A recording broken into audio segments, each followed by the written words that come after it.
Hi guys, ഇന്നത്തെ വീഡിയോയിൽ നമ്മൾ നോക്കാൻ പോകുന്നത് കഴിഞ്ഞ വീഡിയോയിൽ ചെയ്യാതിരുന്ന കുറച്ച് കാര്യങ്ങളൊക്കെയാണ്. ഇത് കഴിഞ്ഞ വീഡിയോയിൽ ചെയ്തത് ഒരു വലിയ പാർക്കിങ്ങിൽ എങ്ങനെയാണ് വണ്ടി റിവേഴ്സ് പാർക്ക് ചെയ്യേണ്ടത് എന്നുള്ള കാര്യത്തെ കുറിച്ചാണ്. പക്ഷേ ഈ വീഡിയോയിൽ നമ്മൾ നോക്കാൻ പോകുന്നത് ഒരു ചെറിയ പാർക്കിങ്ങിൽ എങ്ങനെയാണ് ഒരു വണ്ടി പാർക്ക് ചെയ്യേണ്ടത് എന്നുള്ളതിനെക്കുറിച്ചാണ്. അതിനായിട്ട് നമുക്ക് വീഡിയോയിലേക്ക് കിടക്കാം. ആ ലോങ്ങിൽ കാണുന്ന ലെഫ്റ്റ് സൈഡ് കാണുന്ന മഞ്ഞ ഏറോ മാർക്ക് കാണിക്കുന്ന അവിടെയൊക്കെയാണ് നമുക്ക് പാർക്ക് ചെയ്യേണ്ടത്. അതിനായിട്ട് വണ്ടി നമ്മൾ മുന്നോട്ടെടുത്തതിന് ശേഷം ലെഫ്റ്റിലേക്ക് ചേർന്ന് റൈറ്റിലേക്ക് ഓടിക്കുക. ഇതൊരു ചെറിയ പാർക്കിങ്ങിൽ എങ്ങനെ പാർക്ക് ചെയ്യുക എന്നുള്ളതാണ് നമ്മൾ നോക്കുന്നത്. ഇത് അത്യാവശ്യം വലിയ പാർക്കിംഗ് തന്നെയാണ്. പക്ഷേ ചെറിയ പാർക്കിങ്ങിലാണെങ്കിൽ എങ്ങനെ പാർക്ക് ചെയ്യാം എന്നതിനെക്കുറിച്ചാണ് നമ്മൾ നോക്കുന്നത്. ഗ്യാപ്പ് നോക്കാം. ഇതാ വണ്ടി ഏകദേശം ഇവിടെ എത്തിയിട്ടുണ്ട്. ഇനി നമ്മൾ പതിയെ മുന്നോട്ട് ചലിക്കേണ്ടതാണ്. ഇവിടെ നിന്ന് റൈറ്റിലേക്ക് ഓടിക്കുക.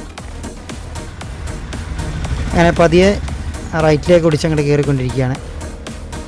ഇത് നമ്മൾ ഏകദേശം ക്രോസായി എന്ന് തോന്നുമ്പം, പാർക്കിങ്ങിനോട് ക്രോസായി വണ്ടി കിടക്കുന്നു തോന്നുമ്പം നമുക്ക് ജസ്റ്റ് ഒന്ന് നോക്കാം.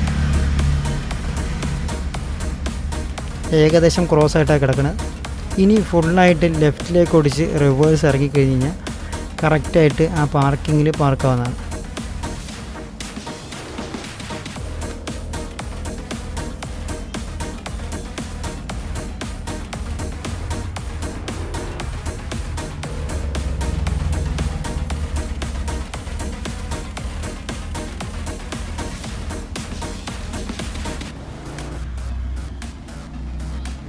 ഓക്കെ, അപ്പോൾ ഇങ്ങനെയാണ്. ഇനി സ്ട്രൈറ്റ് റിവേഴ്സ് എടുത്തു കഴിഞ്ഞാൽ കറക്റ്റ് പാർക്കിലേക്ക് കയറി വരും. ഇതേ സ്ഥലത്ത് നമ്മൾ അടുത്തടുത്ത് പാർക്ക് ചെയ്തിരിക്കുന്ന വണ്ടികളാണെങ്കിൽ നമ്മൾ ചെയ്യേണ്ടത്, ഇപ്പോൾ ഏകദേശം നമ്മൾ ഈ എല്ലാ വണ്ടിയുടെ അടുത്തുകൂടെ വന്ന് ഓടിച്ചാലും നമുക്ക് അടുത്ത വണ്ടിയുടെ ബാക്കിലേക്ക് ഇങ്ങനെയാണ് എത്തുക. ഓക്കെ, ഇങ്ങനെ എത്തുക. അപ്പോൾ നമ്മൾ ചെയ്യേണ്ടത് എന്താ ചെയ്യുക, ഇവിടെ നിന്ന് ഫുള്ളായി റൈറ്റിലേക്ക് ഓടിക്കുക.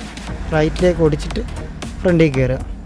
അപ്പോൾ വണ്ടിയുടെ ബാക്ക് വശം കറക്റ്റായിട്ട് ഈ പാർക്കിങ്ങിലേക്ക് വരുന്നത് നിങ്ങൾക്ക് കാണാനായിട്ട് കഴിയും.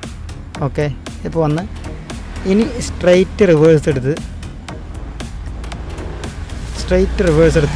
ഒന്ന് പുറകോട്ട് പോയി കഴിഞ്ഞ് കഴിഞ്ഞാൽ പാർക്കിനകത്തേക്ക് ബാക്ക് വീല് കയറും. അപ്പം വീലൊന്ന് സ്റ്റഡിയാക്കി കഴിഞ്ഞ് കഴിഞ്ഞാൽ കറക്റ്റായിട്ട് പാർക്കാവുന്നതാണ്.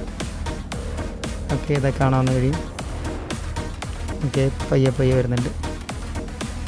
ഓക്കെ, പാർക്കിങ്ങിലേക്ക് എത്തി. ഈ വീഡിയോ കണ്ട് അവസാനിച്ചാൽ പാർക്കിംഗ് പഠിക്കില്ല. അതുകൊണ്ട് നിങ്ങൾ പ്രാക്ടിക്കലായിട്ട് ഈ ഒരു കാര്യം ചെയ്തു നോക്കി സക്സസ് ആവുകയാണെങ്കിൽ നിങ്ങൾ കമൻറ്റ് ചെയ്യൂ. Okay, thank you for watching.